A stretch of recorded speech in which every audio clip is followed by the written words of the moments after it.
अस्सलाम वालेकुम people, welcome to defence outpost. तो ये जो रीसेंट ईरान यूएस और इजराइल वॉर है, इस वॉर की वजह से जो लॉन्ग रेंज लाइटिंग मिनेशंस हैं उनके ऊपर डिस्कशन दोबारा से स्टार्ट हो गई है। बिकॉज ऐसी ही लाइटिंग मिनेशंस, फॉर एग्जांपल ईरान का जो शाहिद 136 लॉन्ग रेंज का लाइटिंग मिनेशन है 2500 किलोमीटर की रेंज के साथ आता है, तो उस ड्रोन ने सरप्राइजिंगली यहाँ पर बहुत अच्छा इस पूरी कॉन्फ्लिक्ट में परफॉर्म किया despite having the best air defence system जो कि गल्फ कंट्रीज के पास था। ये जो ईरान के ड्रोन्स हैं, इन्होंने सक्सेसफुली उस एयर डिफेंस नेटवर्क को पेनिट्रेट किया, यूएस की multiple high value air bases को हिट किया। इवन यहाँ पर एयर डिफेंस सिस्टम्स और जो लॉन्ग रेंज के सर्वेलेंस रेडार्स हैं, जिनमें AN/TPY-02 भी है जो कि एक 5000 किलोमीटर रेंज का रेडार है और एक स्ट्रेटेजिक पीस ऑफ इक्विपमेंट है। यूएस ने इसको जॉर्डन के अंदर लगाया हुआ था, तो उस रेडार को प्रिसाइसली यहाँ पर हिट किया गया है ईरान की तरफ से, जो कि किसी भी साइड की तरफ से एक्सपेक्ट नहीं किया जा रहा था कि ये जो लॉन्ग रेंज शाहिद सीरीज के ड्रोन्स हैं ये ईरान के इतने ज्यादा इफेक्टिव होंगे। तो न सिर्फ इन ड्रोन्स ने इस पूरी कॉन्फ्लिक्ट के अंदर अपनी इफेक्टिवनेस को शोकेस किया है, बल्कि अपनी जो लॉन्ग रीच है इसके साथ जो अपनी प्रिसाइजनेस है, इनको भी इन्होंने बहुत अच्छे तरीके से प्रूव किया है, जिसकी वजह से आज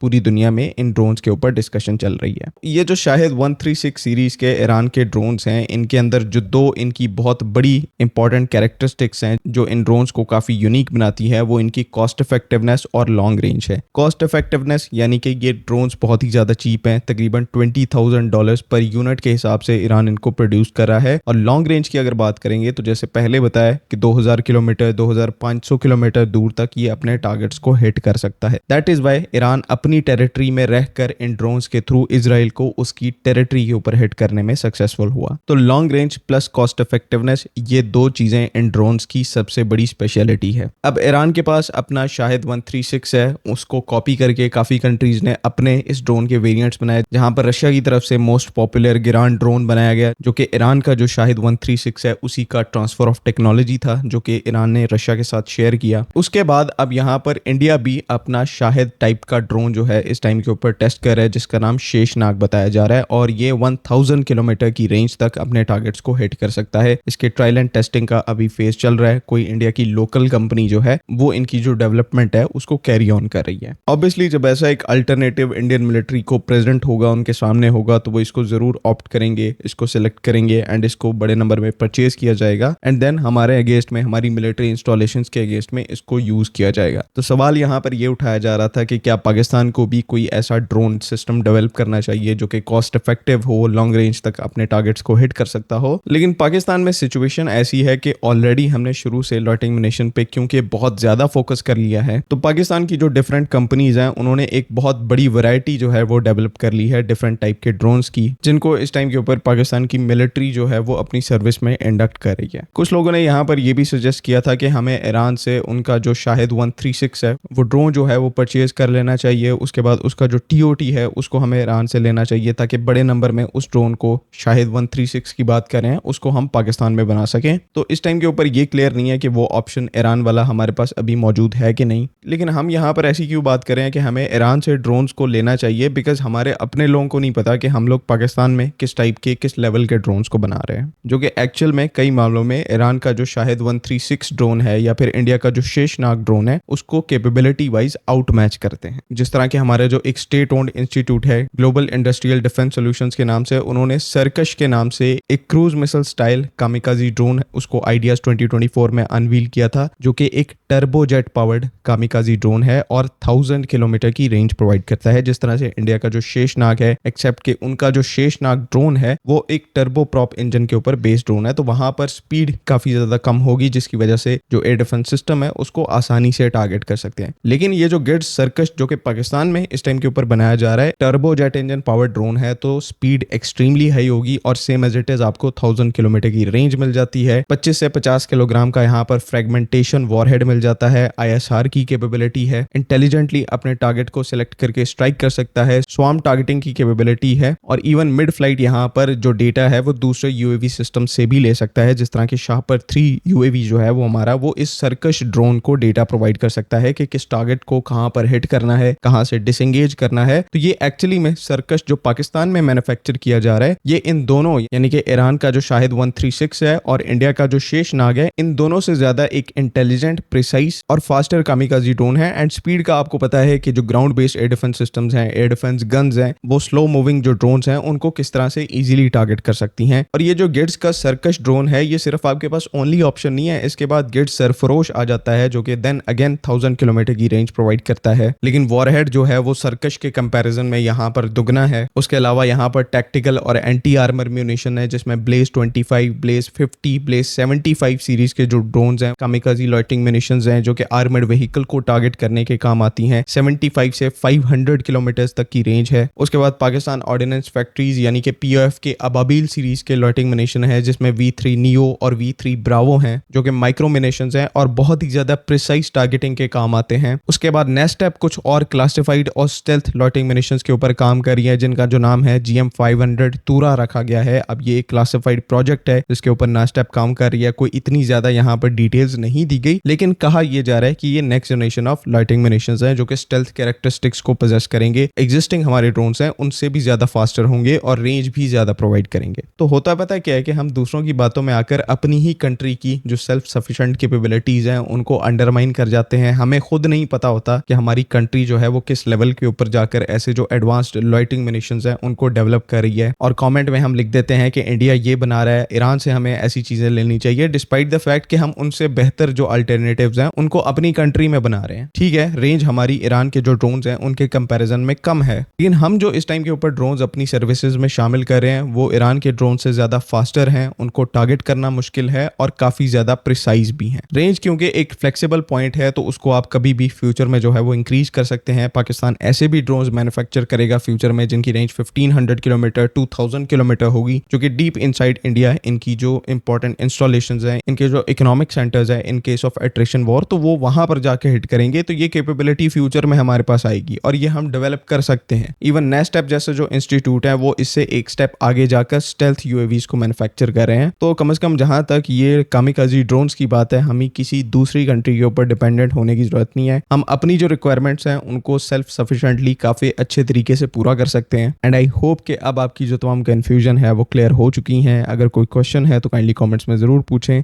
बाकी अगली वीडियो तक के लिए अल्लाह हाफिज़। पाकिस्तान जिंदाबाद।